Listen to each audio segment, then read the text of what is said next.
इस वीडियो में average concept को बढ़ाते हुए एक नए कॉन्सेप्ट के साथ हाजिर हुआ हूं, जिसका नाम है न्यूटन्स लॉ। अभी तक आपने फिजिक्स में पढ़े होंगे कि न्यूटन्स लॉ होता है। आज के इस वीडियो में हम लोग एवरेज कॉन्सेप्ट में अप्लाई करने वाले हैं कि न्यूटन्स का थर्ड लॉ कैसे अप्लाई कर सकते हैं आप। तो ये न्यूटन्स लॉ को समझाने के लिए कुछ एग्जाम्पल से आपको इस बात को समझाते हैं, फिर पॉइंट पे आते हैं। ठीक है, तो सपोज कीजिए कि कोई डाटा है आपके पास, कि मान लीजिए कि कोई डाटा है 5 है, 10 है, 15 है और 30 है। ठीक है, 5, 10, 15 और 30 है। अब कहेंगे कि इसका औसत निकालिए। तो औसत निकालने के लिए हम लोग जानते हैं कि संख्याओं का कुल योग बटे संख्याओं का संख्या, मतलब कितने संख्या है।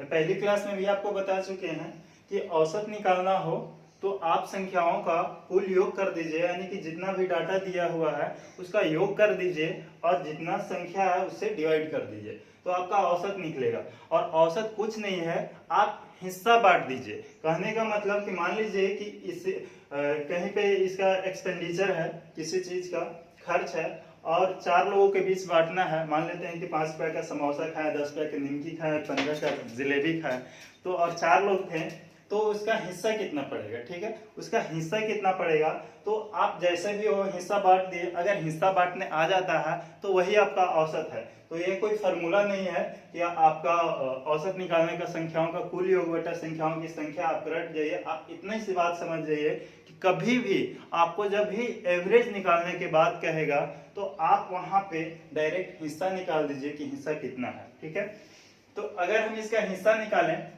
तो कितना हो जाएगा कि 5 रुपए प्लस 10 रुपए प्लस 15 रुपए प्लस 30 रुपए।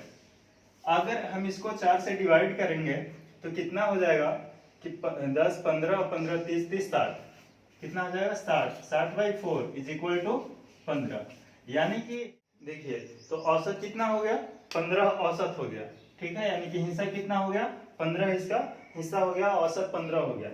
ठीक है, अब इसको हम इस पे कुछ अप्लाई करते हैं, अप्लाई करके देखते हैं कि औसत में क्या कमी या वृद्धि होती है। ठीक है, जैसे कि बात करते हैं, पहले इसमें सब में ऐड कर देते हैं। मान लेते हैं कि 5, 5 सब में ऐड करते हैं, 5, 5 सब में ऐड करते हैं। अब देखते हैं कि कितना हो गया। पहले इसका औसत कितना था एवरेज, तो 15 इसका औसत था। पहले कितना था औसत, 15। अब हमने क्या किया कि सब में 5, 5 रुपए ऐड कर दिए। अब देखते हैं कि औसत पे क्या प्रभाव पड़ता है। तो जैसे कि यहाँ पे 10 रुपए हो गए, यहाँ पे 15 रुपए हो गए, यहाँ पे 20 रुपए और यहाँ पे 35 रुपए। अब कहेंगे कि औसत कितना हो गया, तो सबको ऐड कर देंगे और 4 से डिवाइड कर देंगे। ठीक है, सबको ऐड कर देंगे और 4 से डिवाइड कर देंगे, तो कितना हो जाएगा, पहले 60 था टोटल जोड़ करके, अब 5 के 20 और बढ़ गया, यानी कि टोटल 80 हो गया। 80 को 4 से डिवाइड किए तो कितना हो जाएगा, 20। ठीक है, अब देख रहे हैं कि औसत पे क्या प्रभाव पड़ा, औसत पे क्या प्रभाव पड़ेगा। तो आप कहेंगे कि सर पहले तो 15 था, पहले औसत 15 था। अगर आपने सभी संख्याओं में 5, 5 संख्या ऐड किए, सभी संख्याओं में 5, 5 ऐड किए, तो आप देख रहे हैं कि औसत में भी क्या हो गया, 5 का वृद्धि हो गया।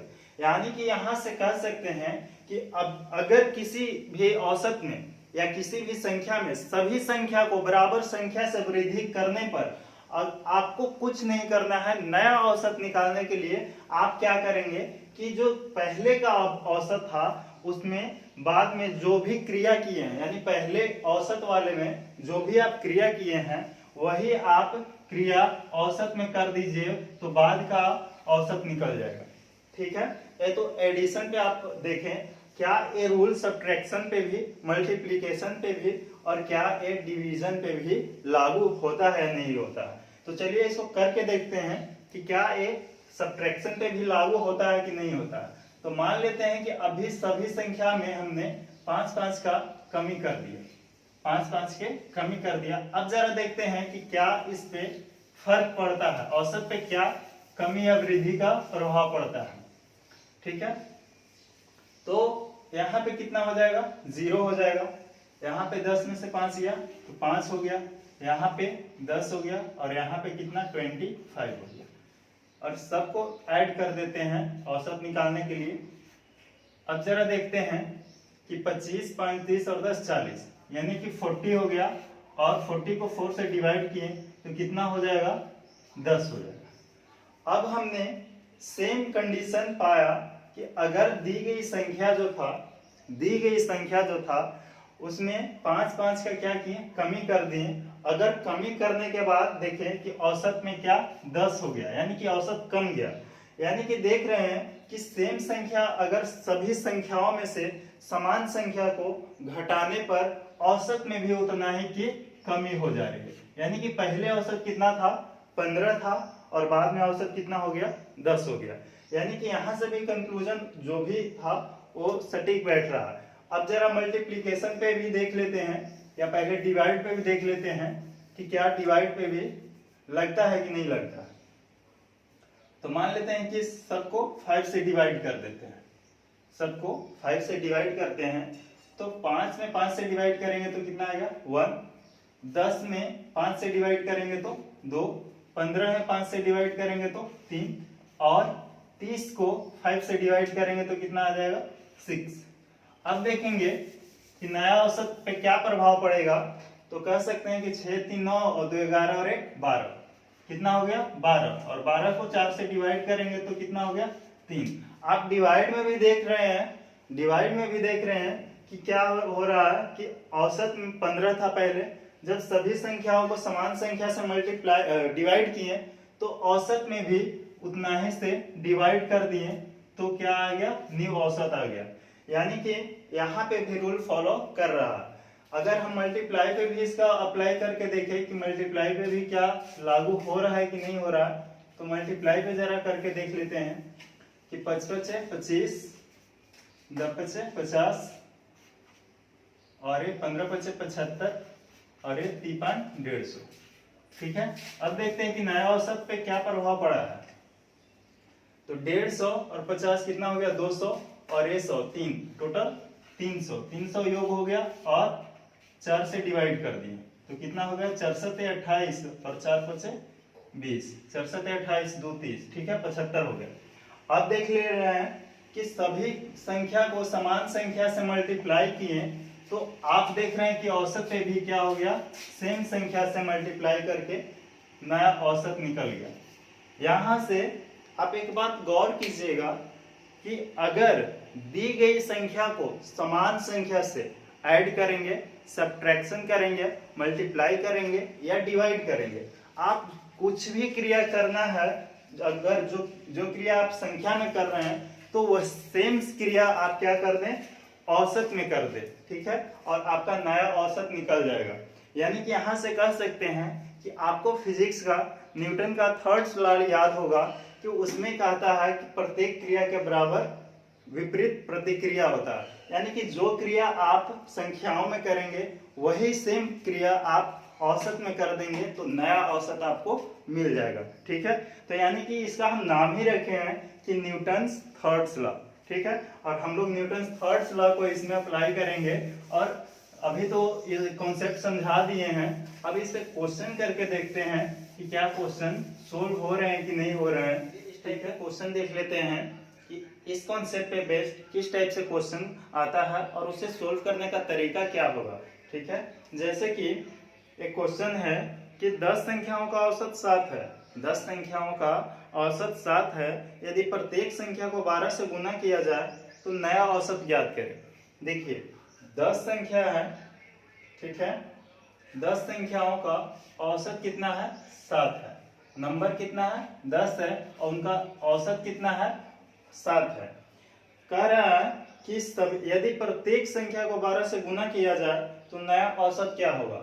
प्रत्येक संख्या को कितना से मल्टीप्लाई कर रहा है, 12 से मल्टीप्लाई कर रहा है। तो जो क्रिया यहाँ किया है सेम क्रिया यहाँ पे हमने दोहरा देंगे कि 7 संख्याओं को 12 से मल्टीप्लाई करेंगे तो कितना हो जाएगा, 84, और न्यू एवरेज कितना हो जाएगा, 84, और यही आपका आंसर हो जाएगा।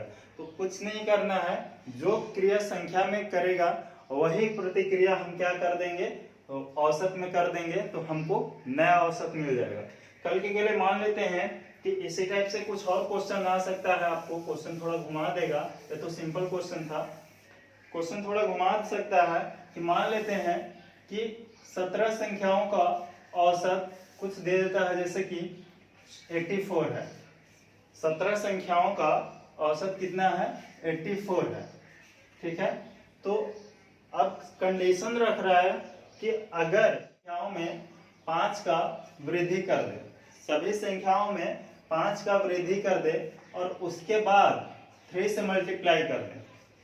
सभी संख्याओं में 17 संख्याओं का औसत कितना है? 84 है। तो सभी संख्याओं में पहले 5 से मल्टीप्लाई कर 5 को ऐड करेंगे और उसके बाद 3 से मल्टीप्लाई करेंगे तो नया औसत क्या हो जाएगा? तो नया औसत बताएं कि क्या हो जाएगा। तो सेम हम वही क्रिया इसमें भी कर देंगे कि 5 से मल्टीप्लाई करेंगे तो कितना आ जाएगा? तो 5 4 9, 8 5 कितना? 5 4 9, 89। 84 और 5 कितना हो जाएगा? 89। अब कह रहा है कि 3 से मल्टीप्लाई करेंगे तो 3 से मल्टीप्लाई कर देंगे तो 3 9 27 और 3 8 24, 24 और 2 कितना हो जाएगा? 26। तो नया औसत क्या हो जाएगा? तो 67 हो जाएगा। आपको बहुत से क्वेश्चन, बहुत टाइप से क्वेश्चन घुमाएगा, ऐड करवाएगा, मल्टीप्लाई करेगा, ठीक है, डिवाइड करेगा, सारा रूल एक ही में अप्लाई कर देगा। तो इतनी सी बात केवल याद रखना है इस टाइप के क्वेश्चन में कि जो क्रिया आप संख्याओं में करेंगे सेम वही क्रिया हम क्या कर देंगे? नए औसत निकालने के लिए कर देंगे। बहुत सिंपल है। आगे वाले वीडियो में हम लोग फिर हाजिर होंगे एक नए कॉन्सेप्ट के साथ और एक नए अंदाज के साथ, और तैयारी करते रहिए। तक के लिए बाय।